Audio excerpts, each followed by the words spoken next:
Good morning, नमस्कार। गुणनखंड एवं गुणज, फैक्टर्स एंड मल्टीपल्स।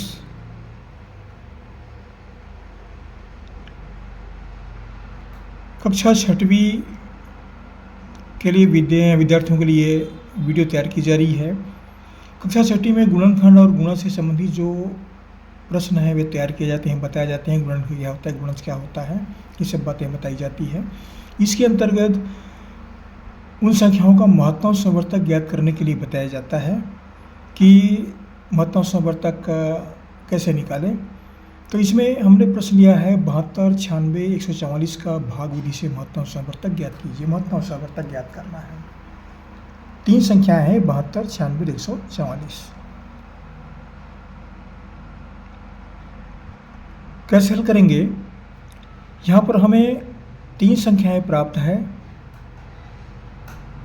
72, 96, 144 का महत्तम समावर्तक ये हमको निकालना है। महत्तम समावर्तक को एलसीएम भी बोलते हैं, इसको एचसीएफ बोलते हैं। महत्तम समावर्तक को शॉर्टकट में अंग्रेजी में एचसीएफ बोलते हैं, हाईएस्ट कॉमन फैक्टर ये कहा जाता है। अब देखिए, यहाँ पर भाग विधि का प्रयोग करना है और इसका महत्तम समावर्तक निकालना है। तो सबसे पहले हम तीनों संख्याओं को लेते हैं एक साथ। 72, 96, 144 इस तरह से एक कॉलम तैयार करते हैं। अब देखिए, यहाँ पर सबसे पहले क्या है कि जो छोटी संख्या होती है, सबसे छोटी मतलब 2, एक नहीं 2 से भाग देंगे, फिर 3 से भाग देंगे, 4 देंगे, इस तरह से क्रमशः बढ़ते जाता है। ये ऐसा नहीं कि सब संख्या 4 से भाग जा रहा है तो एकदम से 4 से भाग दे देंगे, ऐसा नहीं करेंगे। हर कार्य की एक विधि होती है, उस विधि का पालन करना पड़ता है। देखिए, हम इकाई की तुलना करते हैं। यहाँ 4 है, ये 6 है, ये 2 है। ये तीनों जो है ये सम संख्या है। तो सम संख्या है तो तीनों में 2 का भाग जाएगा। हमें ऐसी संख्या का चयन करना है जिसमें तीनों भाग जाए।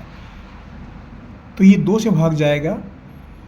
इसको कैसे भाग देंगे? 72 को 2 तिया 6, बच गया 1। अब ये बन गया 12, 2 छक्का 12। 9 को भाग देते हैं, 2 चौक 8। फिर क्या है, घटा दें, कितना बचता है? 1। तो ये क्या बन गया? अगर 6 के आगे 1 लिखते हैं तो 16 बन गया। 2 अट्ठे 16। फिर 14 को भाग देते हैं, 2 सत्ते 14 और 2 दूनी 4। फिर तुलना करते हैं, देखते हैं इकाई को। ये 2 है, 8 है, ये 6 है। ये तीनों सम संख्या, 2 से फिर भाग जाएगा। 2 एकम 2, बच गया 1। ये बन गया 16, 2 अट्ठे 16। 4 को भाग देंगे, 2 दूनी 4। 8 को भाग दिए, 2 चौक 8। 72 को भाग दिए, 2 तिया 6, बच गया 1 और 2 से फिर 12 बन गया, 2 छक्का 12। अब देखते हैं फिर इकाई में 8, 4, 6 ये सब सम संख्या है तो 2 से फिर भाग जाएगा। ये 2 नी 18, 2 एकम 2, 2 दूनी 4 और ये है 2 एकम 2, बच गया 1, 2 अट्ठे 16। अब किससे भाग जाएगा? देखते हैं।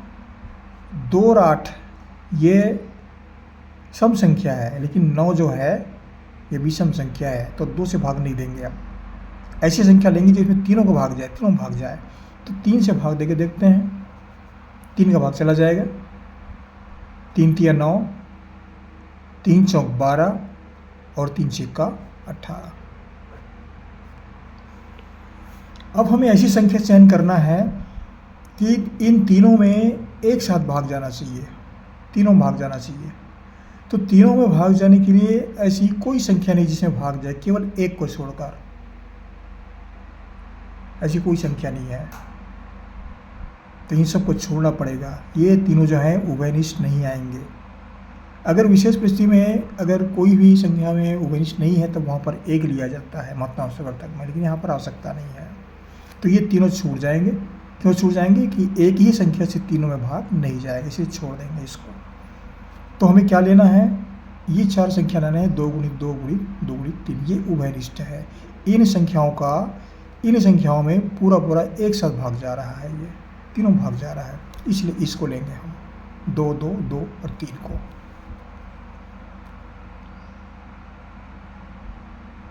तो महत्तम समावर्तक या HCF बराबर क्या मिला, 2 गुणित 2 गुणित 2 गुणित 3। ये संख्या छूट जाएंगे, इसको नहीं लेंगे।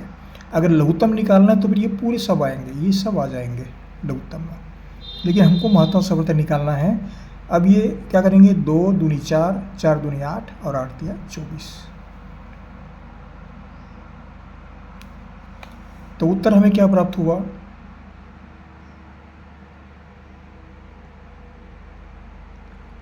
महत्तम समावर्तक या HCF बराबर 24। ये 24 जो है बड़ी से बड़ी संख्या, महत्तम मतलब बड़ी से बड़ी संख्या है, जो इन तीनों में भाग जा रहा है। ये उभयनिष्ठ गुणनखंड है, ये इसको उभयनिष्ठ गुणनखंड भी बोलते हैं। सभी राशियों में जो उभयनिष्ठ है वो उसका महत्तम समावर्तक होता है। ये इस प्रश्न का आंसर है। इस तरह से महत्तम समावर्तक निकाल सकते हैं। ये कक्षा 6 के विद्यार्थियों के लिए था, आसानी से समझ जाएंगे, सरल सवाल है ये।